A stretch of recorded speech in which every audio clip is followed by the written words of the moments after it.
Going back on how community can really help men build that trust and healing.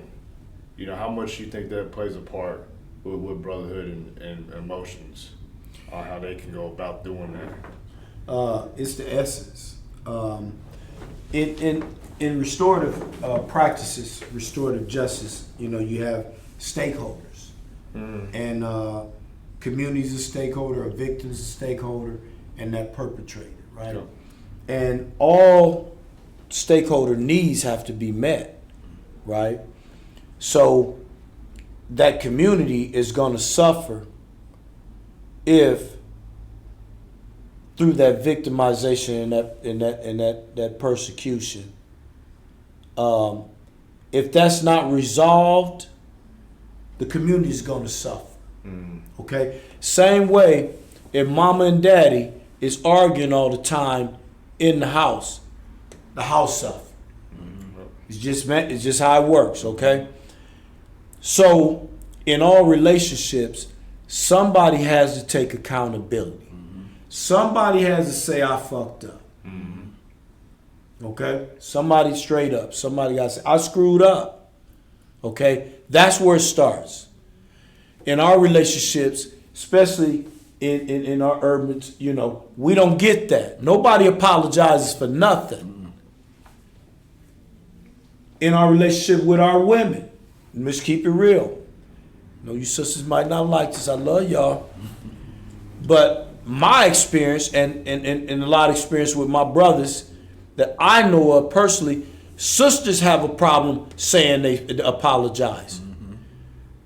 I know in mine, I've had, let me take you to dinner or but you want to drag me through the cold. So we all, that has to happen. I screwed up. Now, we're talking repair and restoration. Do we have room for it in our relationships? Do I have forgiveness, bruh? See, but to forgive you, that kind of puts me out there a little bit soft, though, man. They gonna be like, man, you forgave that motherfucker, man. Because we live in a culture that's some retribution. If you ain't punishing nobody, man, you soft. Okay? So we got that. Are we in the mood for repair and restoration? Because now, after someone has said, hey, man, I screwed that up, right? Now we got to have action items. Same with what we ask with law enforcement. Just say you screwed up. But to say you screwed up, you got to repair and restore. For us to get the peace and healing. So if you say I screwed up, there's actions behind it. You screwed up with your baby. Here you go, baby. Here's some roses. Here's some chocolate. You did that last time. So it's gonna be a little more action than that. Oh, yeah. you have to come a little stronger than that. Oh, yeah. She may say, no, I don't want you hanging with him. Because every time you hang with him, ever since college, y'all be on that BS. So if you take your flowers and your candy, if you can't stop hanging with him, whoo, that's a mean action item right there, boy. Cause me and dog, we be doing the thing. Oh my goodness. She get to measure, okay, because she's been victimized. She should be the one that we are moving towards to make sure needs are met, and then everybody else's needs start to get met. All right? So now you say, you know what? I said, man, I'm not hanging out with you no more, man. I got to get my house right. I love you, dog, boy. We had a lot of fun. Woo, we had a lot of fun. But I can't do it. Okay? So now she's able to measure through me repairing that and what I'm willing to do because it's an action item. That moves us more to restoration. Kind of restoring, but I'm still watching you. Right? And it's on her time. It ain't on yours. Man, I ain't went out with him in a year. So, that's where you still accountable. Yeah. Yeah. You created this. And I know it hurt. It's been a year. You've been a good boy. But it ain't on you. It ain't on your time. You created this. Right? So now she's like, ooh, my baby ain't. And it dies on her through consistency. He been working this repair, boy. Now she started to get a little more at peace. And when he go out, it ain't no, where you going? Ain't none of that. And that's my baby. That's my baby. Now we're getting off into healing. It's a relationship, okay? But it's so many components. That accountability. Are we willing to repair? Because that depends on, do the relationship has value? That has to be tested. Yeah.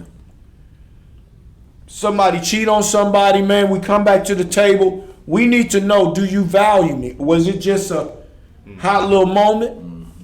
And that's going to be determined through what? The repair restoration period. What are you willing to do? You ain't willing to hang with your boy? How long? Time. See what I'm saying? So these things here, this is what brings us around the healing. Talking about us men, we got to get to the first point of knowing that to be accountable is a manly thing. We got a whole president right now, man, that don't think being accountable is a manly thing. Yeah. Yeah. It's toxic, bro.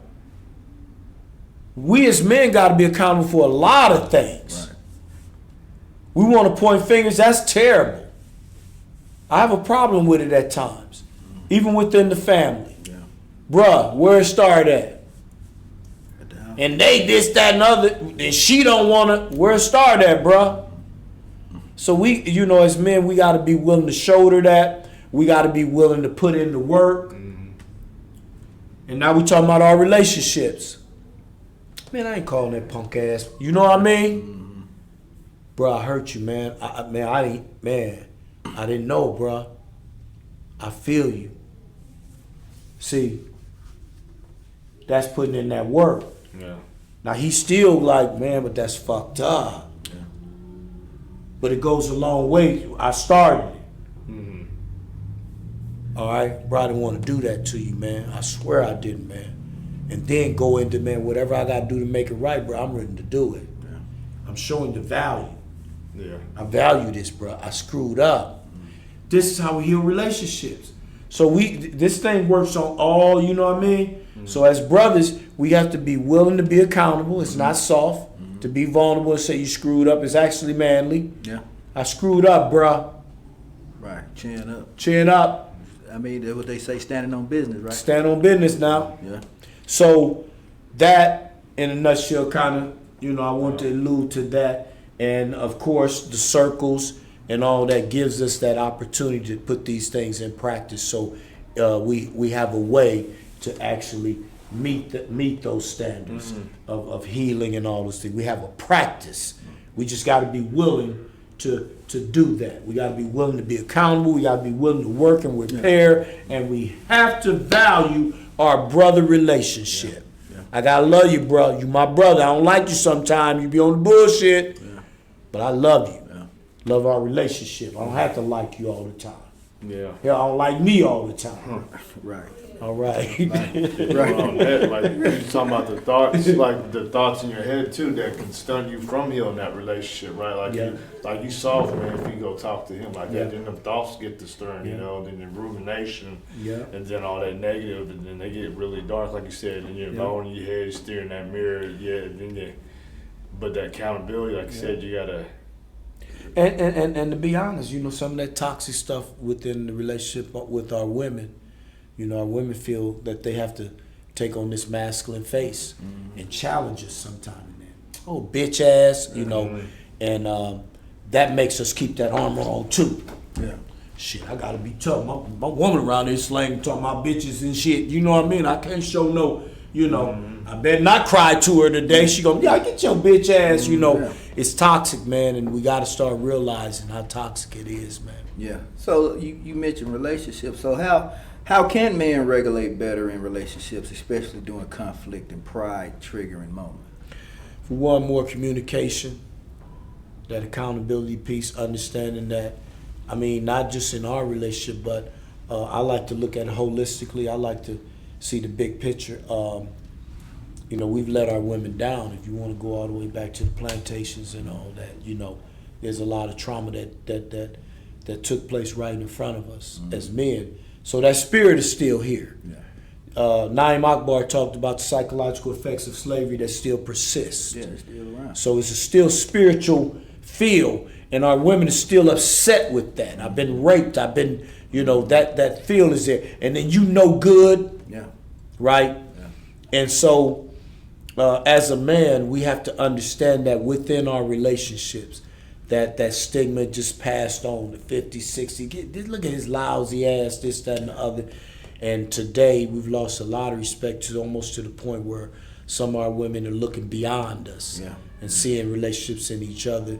And I'm not just saying that's one of the reasons I feel that some of the women has given up looking at us. Why should I give you the keys to drive the vehicle? Yeah. You drunk driving. Yeah. You know, you don't have a clue. So you want me to give you the keys with these kids and me to sit over here and be silent? So men are not showing up, but our women need to understand that we're beat down, we're broken. Yeah, it's in our DNA now. We got broken too. At that time, you got raped, we got broken. Yeah. So I like to go to the essence of it. It's kind of deep, but it's the essence of our relationships that still persist. So that's why I call on men to take on this ultimate responsibility. Yes, you might be this, that, and other slip, but I want you to say, our women got here as a result of some things, right? So you're taking on that from that perspective, and then you looking into the lens of your life and your perspective within your relationship with yours, right? Yeah. But if you could take on a greater perspective, it's going to give you a little more patience, a little more understanding, and a lot of responsibility that I got to hold this thing, man. Yeah. Now I understand why she a little quacky. Yeah. Understand why this the way it is, man. But I got to be a man. Now, that's the armor. Now, where do I go to take it off? You got to take it off. You got to. You gonna wear it every day? So, where do I go to do that? And that's where we support each other in these spaces. That's where you tell me, bro, this thing heavy. Man, bro, I'm trying. Bro, I feel you, man. I'll be the same thing, man. And then we'll come to a collective understanding that, hey, man, we got a bigger plight right now, man. It's, you know, our women, they don't see our brokenness, but we damn sure got to see theirs. And but guess what? You know what I mean? While you lifting your family, bro, I'm right here with you. Yeah. While you lifting yours, bro, I'm right here with you. We're going to lift this shit up. So that's the back again to where we talked about that circle, that spirit of support and activism. Right. The essence of it. Yeah. Okay, I want to ask you this too. So what's one emotional habit you think every man should unlearn? Ooh, man. The most toxic, man. Ooh, my grandfather, rest in peace, John Wallace, love him. And he had like 3rd, 4th grade education. But this man could fix, ain't study no electricity, be all in your stuff, fixing it over there. Where I'm like, John, do you know what you doing? Digging up the yard. I ain't paying nobody nothing. He was that dude. Yeah. And so he was, alpha in that respect. I don't know, this man have a transmission on his chest some kind of way, just some of the stuff he do. Cussing out his tools, you son of a... I'm like, who do you think? He cussing out the hammer. So Granddaddy was that dude, man. So I remember when he first told me that. And I forgot what happened. I hit my hand or something. I'm over there crying. So what the hell is you crying for? Don't no men cry. And it locked in because I'm sitting there. I was with my grandmother. He's like, boy, what's wrong with you? I ain't trying to cry.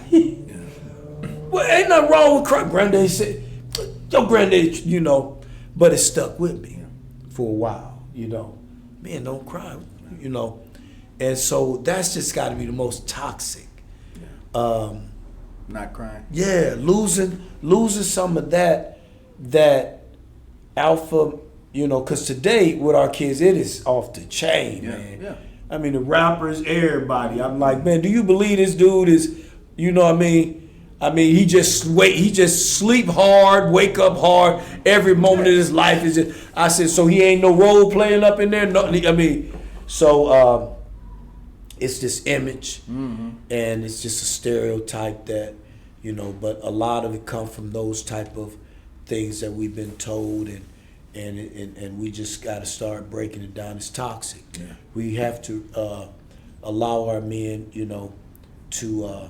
And it's a balance, because I'm seeing a lot of feminine in these young men too, that's taken on a face from being raised by their moms. I'm seeing a lot of that, and they don't really know it. But like when we grew up, men would call us out. Yeah. If you sat over there, something like that, they gonna call you out. Yeah. Man, what you sitting like? What's wrong with you? I'm just keeping it real, Right. you know. And I'm not saying yay or nay. I don't have a problem. You know, I got daughters. You know, I got gays in my family. I don't have a problem with them, love them to death, and you better not fuck with them. Yeah. But I'm seeing, even in the dress code, of different things, and there's a lot of people that may take that more extreme approach and say that it's strategically demasculizing, you know. But I'll just say what I'm seeing with a lot of these young men, they're very comfortable. You know, in that where we wasn't. Yeah. We knew if we wore something too tight, or if we talked a certain way, or if our hand bent a certain way, we was gonna get called out. What's up with you? You know, and so, but it's a balance, because I want these young men to be sensitive-hearted, knowing that you know, their vulnerability is their strength, and see that connection. Yeah. You know what I mean? Versus. Like E40 said, practice looking hard. Yeah. You know, and feeling that I got to put that on every day. Yeah. Got to walk out the door, am I? Yeah. And it's really fear. Yeah. And I tell a lot of us, you know, that's fear. Yeah. You know, but I said where I come from, the tougher you look, the more attractive you look. Yeah. I've been in places where that's what they looking for. Yeah.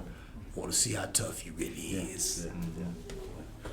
How hard you think it is for them to really look into it though, and understand, like you said, your granddaddy, and like, no, don't cry like that. All these emotions, like, not the natural response, right? Yeah. How can we let like men and the kids, you know how hard it is to like acknowledge that it's okay, because that's like a human response, you know. It's basically, you know, has to take place from a community perspective. Yeah. You know, we have to get into that mode where we start showing it. Yeah. Once again, come back to the men, we start showing it, because that's where it came from. Yeah. So we start showing our young men that, you know, you can be tough and all that, and sensitive at the same time. It's okay to feel. It's okay. It's okay to feel. That's exactly what I tell the kids, my exact words. It's okay to feel. So we gave these feelings for a certain reason. These feelings are for certain reasons, right? Man, not for you to hide underneath here, but to look at it like, okay. Yeah. Like but I'm that's upset that's because that's what we've been taught as a culture, and it didn't just start with us. Like I said, that was just one of them. You look back, you talking about crying and everybody. I know your ass ain't crying. Yeah, of course I'm crying. Just pop me in the mouth. Yeah, I'll give you something to cry. You already did. Yeah. But that's where we come from, and I'll tell you where that come from. The root of that is plantational again. From that time, we were taught to hide emotion, like it don't exist. Suck it up, cause this is what you gonna deal with. You had to be emotionally tough. You had to, yeah. You were trained that way. Yeah. From the womb to These the people gonna treat you like mud. Yeah. So they were the first trainers. It's just like this, bro. Your family be the first abusers. on whatever level. But verbal. If you got a big nose, who's gonna be the first person